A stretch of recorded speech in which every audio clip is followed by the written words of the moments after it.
Well, hello again. Pastor Ray Barnett here.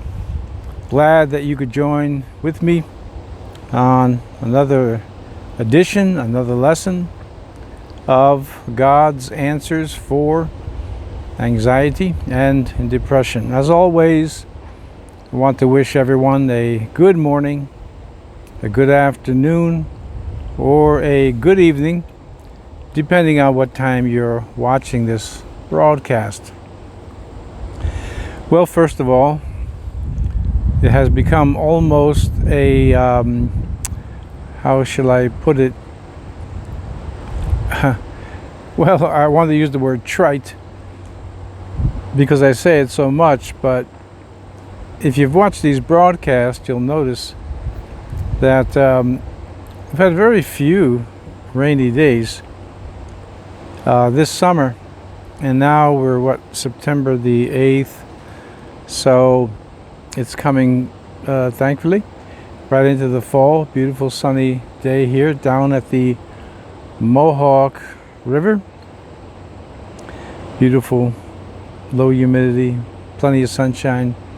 Going to be in the 80s today, tomorrow, and it was yesterday as well. So I hope everybody, by the way, enjoyed their Labor Day. Everybody needs some rest and relaxation. I didn't do a video for you yesterday since it was the holiday, and I just took the time to do some things around the house, get a few projects done. Well, one in particular, and so we missed yesterday's lesson.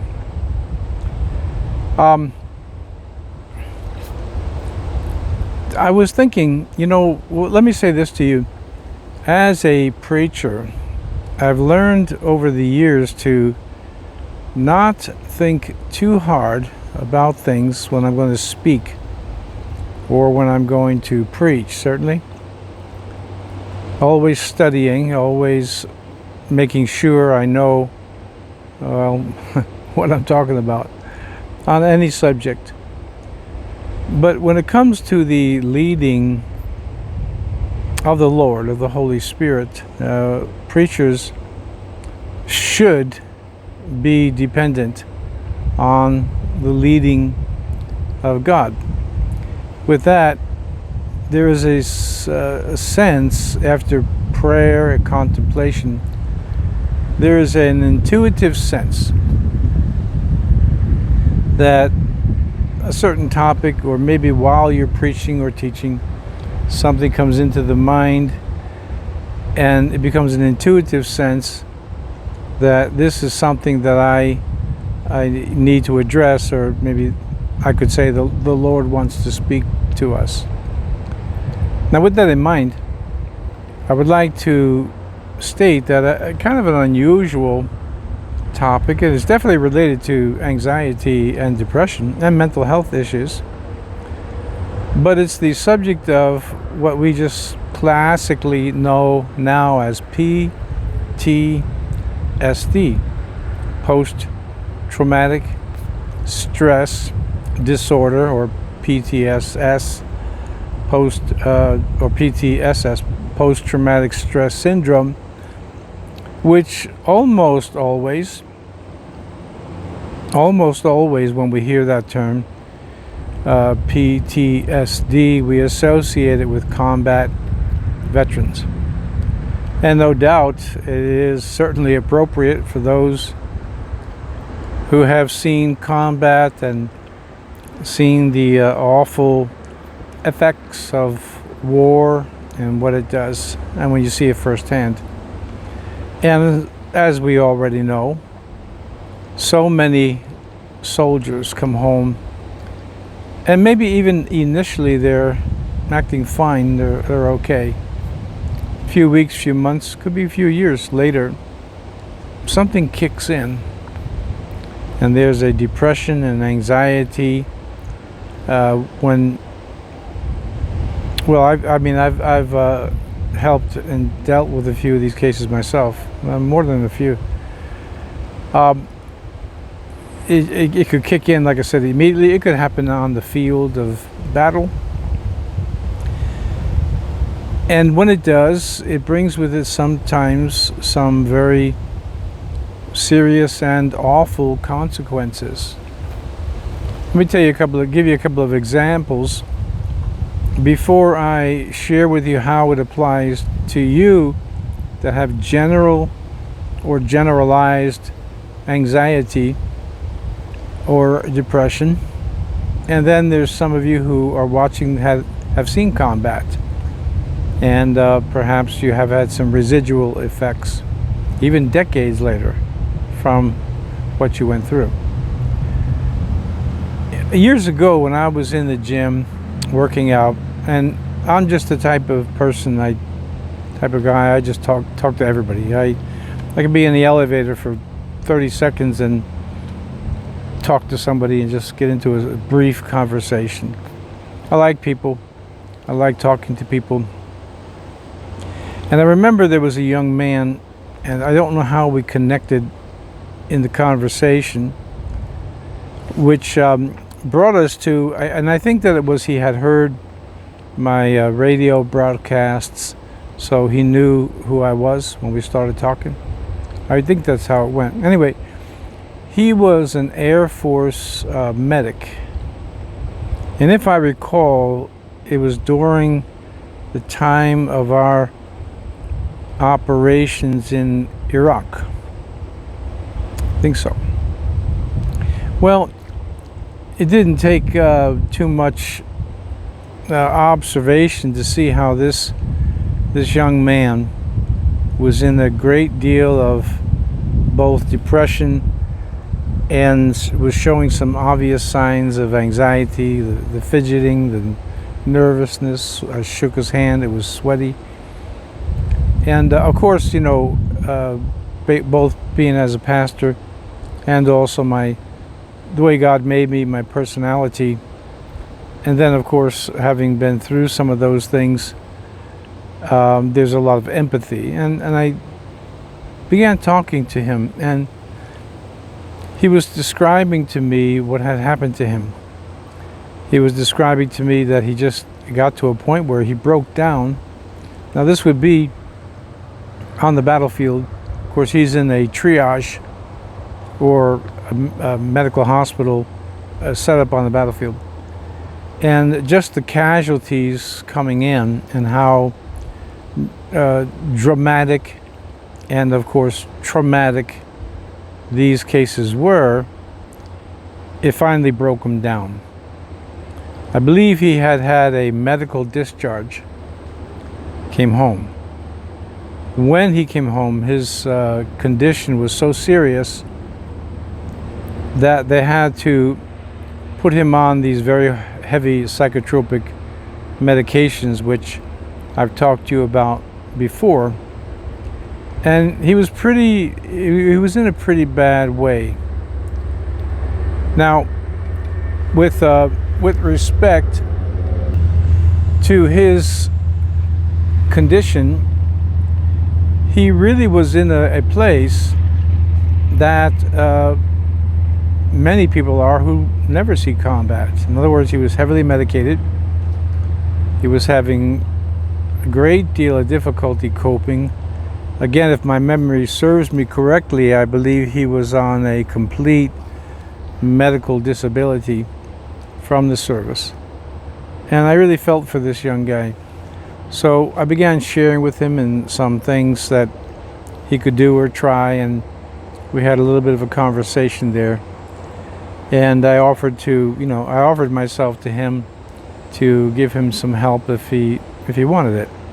I never saw him again, and I don't know what has become of him, but what I wanted to say is that PTSD, and in the usual ordinary sense of how we associate it with combat veterans, it occurred to me that we don't often associate this with people like yourself. Anxiety disorder, generalized anxiety disorder, depression, mental health disorders. And by the way, while I'm passing through that designation, mental health disorder, the term we usually hear is a mental health illness. And I'm just going to throw this in casually, that a mental health illness, when we that's what we always hear, right? Mental health illness.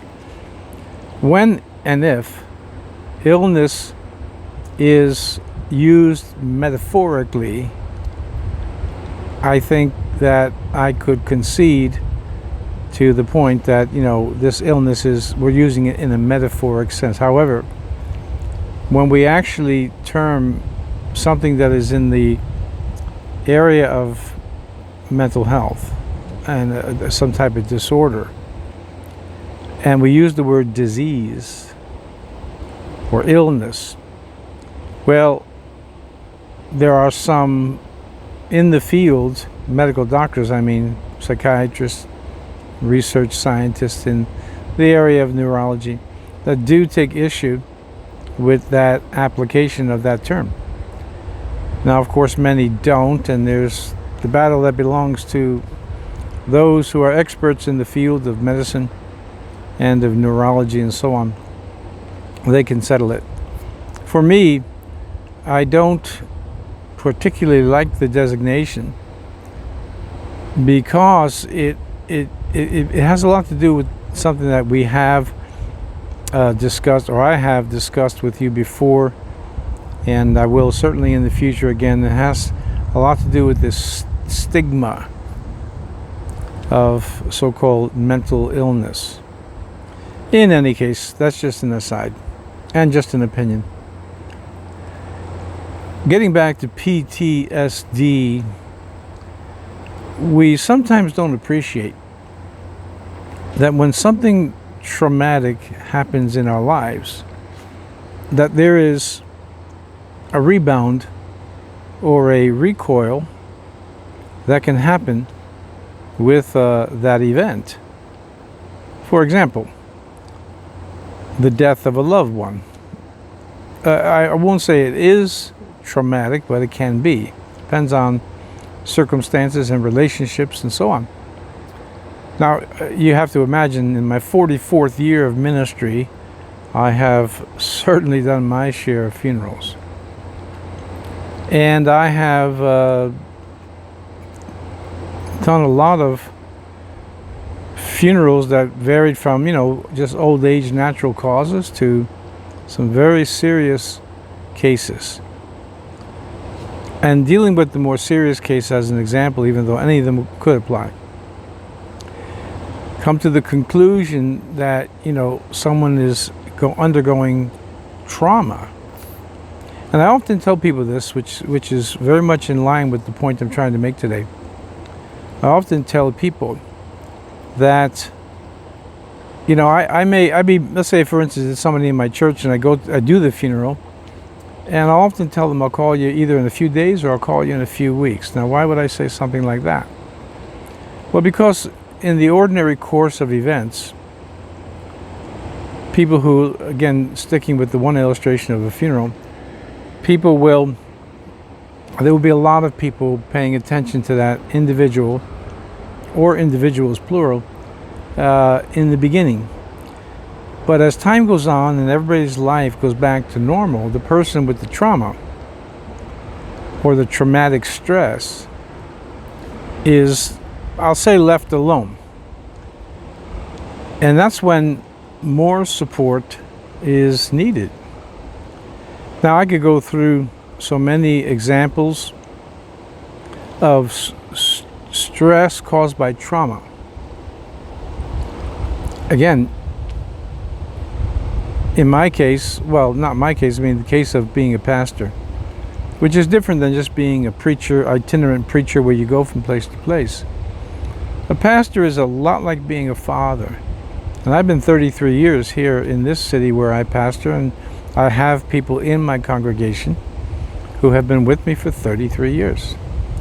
And the great majority of my congregation has been with me 20 years, 25 years, 30 years, 10 years. We have long long relationship. And in that time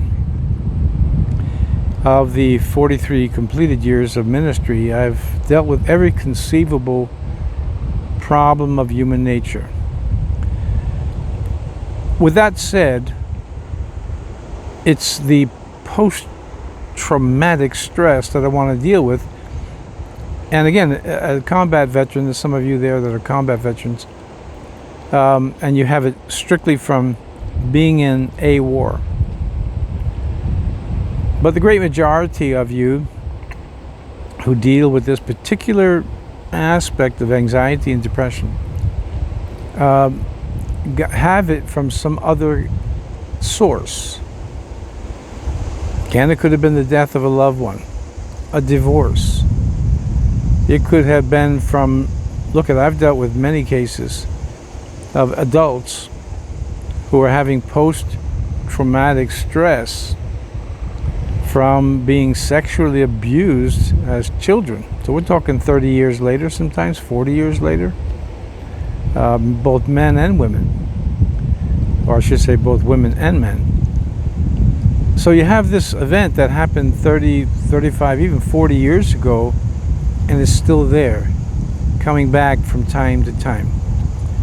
And then you can go through a whole host of events that happen in our lives that seem for some reason to come kind of to stick with us and come back from time to time and put us into a depression or put us into an anxiety, and it can last. So what I want to say to you today is that you have to be on the lookout for something that's causing anxiety, depression, or both, that's directly related to an event that took place years ago, or it could be recently, or it could be decades earlier. You see, one of the things that I do, and it came naturally for me all my life, is I observe people. When I was a little child, for instance, the older people, the adults, would always be amazed at how observant I was. The change of a detail, the smallest change in a detail of a room. One of my relatives once, I moved the clock. Nobody noticed it. Probably nobody cared. But as a little kid, I said, "Hey, how come the clock has moved?" And everybody in the room, I remember that, they were amazed that I noticed it. Not just how my brain is wired. And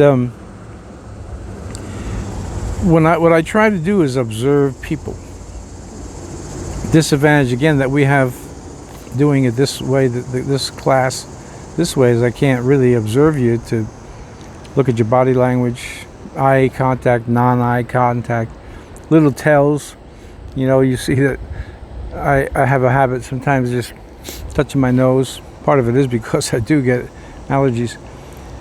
But everybody has some kind of a tell, where you pull on your ear, stroke your beard, whatever. And if you study people, you can see that there's something there that maybe you can pick up on that will help you speak into this situation. Okay, so you need to be alert. You won't be able to, and I'm not even suggesting that you go into these long, protracted, serpentine odysseys into your past to be looking for all these troubles. I have never found that to be helpful with people. Better just to get the answer of how to cure it and move on. But I did feel prompted today to deal with this situation that happens where the anxiety or the depression is actually related to either one event, such as we have in combat, which would be singular, even though there's quite a few firefights or battles. And the same with you that are not combat veterans. or those of you who are not combat veterans, some of you are, to be able to look at that event. Let's say, for instance, it happened to you when you were 10 years old. And now, for the sake of illustration, you're 50 years old. So the event happened 40 years ago. And it could be a series of events, like sexual abuse. I don't know that it's much ever one event. It's usually a series of events. Sometimes, and I think it's very much the case, that sexual abuse comes from someone that either you trusted or your family trusted. Okay, so you're traumatized.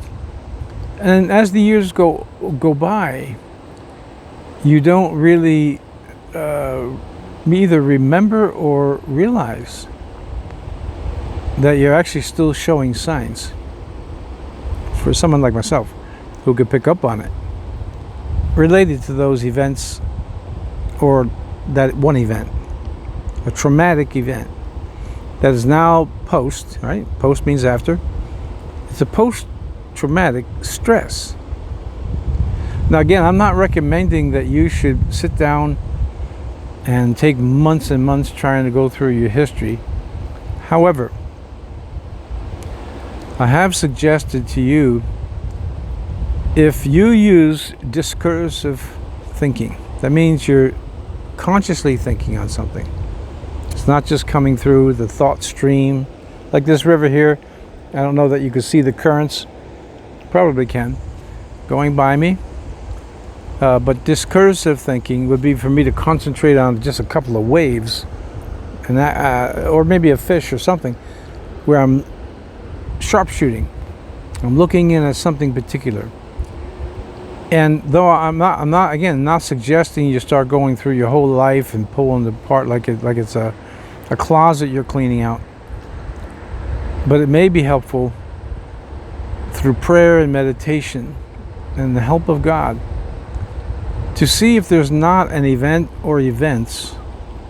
And remember, they could be several of them. It doesn't have to be the same thing, that has traumatized you and then caused an anxiety problem, or we'll call it a disorder, or set you off into, even if it's not habitual depression, it sets you off into seasons of depression.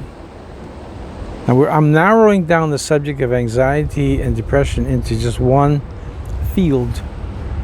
Or I should say, I'm narrowing down the field into just one particular subject, one topic. Post-traumatic stress. I'm leaving off the disorder. Post-traumatic stress that you're still experiencing decades later. I'm going to give you this example. I think that I brought it to you once before. This happened in my office years ago from someone I was counseling, and I'll finish my thought on this with this story. Young man came in. He had been abused by his father repeatedly. And as in the course of discussion, he did tell me that his father had passed away some time ago, that he didn't feel bad about it and all that, which you could understand. And if it's happened to you, I know you understand. How can you sympathize with someone that you actually hate? Because that's what it is. And I'm not even saying that it's not, in a sense, understandable. So I'm trying to figure out how to help. He was in deep depression. This young guy was in a deep depression. And I'm trying to figure out, how can I help this man? And then I was suggesting to him that you forgive your father. He said he wouldn't. He said he couldn't. So after our talk that day, I went home again, and then this thought occurred to me, and I'm going to give it to you as we kind of wrap up here today. In our next session at my office, I asked him this question on the early outset of our counseling time. I said, why are you allowing your father to continually abuse you? And then he reminded me, he says, Pastor, I told you my father's been dead for, 10 years or whatever. I said, but you know, because you won't let him go. Now, I use the word forgiveness. Forgiveness doesn't mean that you are endorsing what this man did. It just means that you're not going to carry it around. And this was the illustration that I gave him. Imagine you have a tape. In this case, we'll call it a DVD. And you're watching this one scene from your life, whatever it may be. And here's your life. Here's the whole story, right? This is the story of your life so far. And you're watching this one event over and over and over again. And I said to him, your father, though he's dead, he's still abusing you. He's still getting the best of you because you won't let go of it. And you won't, forgiveness is a strong word there. You just won't let go of it. You won't stop talking about it. And I don't, again, I sympathize, I empathize, I understand those things. But for our health, for your health, it's time to let go. So here's your DVD of your life from the time you were born till now. And you have one event that keeps playing back. And the more you watch it, the more anxious that you become. And the more stressed and distressed and depressed you become, all because of an event that may have only taken up this much space in your entire life. And that's something that you want to deal with. I can't really say if I will continue on this talk with post-traumatic stress, but I just felt very led to deal with it today, and perhaps maybe tomorrow too, but we'll see. Let me pray for you. Father, I just pray today that you will help all my friends who are watching, and I ask you to relieve them of their anxieties, of their fears, and of their depressions, and give them the peace of Christ. And I ask that, Father, in Jesus' name. Amen. All right, so remember to subscribe if you're interested in these lessons. There's a ton of them. It's going to take us time to get through them. We've already covered a lot of ground. So subscribe to the channel if you're interested, and hit the notification button as well, so you know when I've uploaded another lesson in God's answers for anxiety and depression. God bless you. Lord willing, I'll see you again tomorrow. Take care.